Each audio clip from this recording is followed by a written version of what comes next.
Жақсысыз апай, амансыз ба? Біз енді жолаушылап жүріп, сіздің ауылдың шетіне, қостың шетіне от жағып жатқаныңызды көріп жатырмыз. Не жұмыс істеп жүрсіз? Жол болсын. Мен Сарыбалақ мына өсімдік ашты, өсімдіктерден мына ата-бабаларымыз қарасабын өндіріп дегенде осы менен кір жуу осындай жасаған.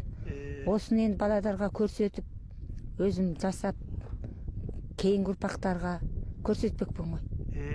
Сонда бұл қарасабын 4 түрлі өсімдіктен болады. Қайың, терек, алабота, мына сексеуілдің басы.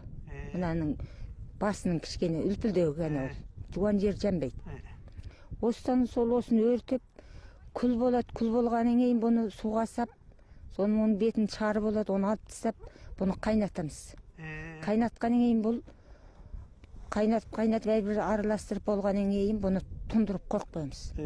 Қойып қойғаннан кейін бұл тониды. Мөлдір су болып тониды.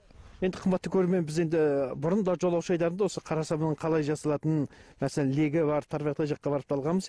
Енді әр жердің салты басқа, бұл жақтағы кісілер қарасабынды қалай жасайды екен, әуелі осы апайымыздың жасау немесін өздеріңіз көріңіздер.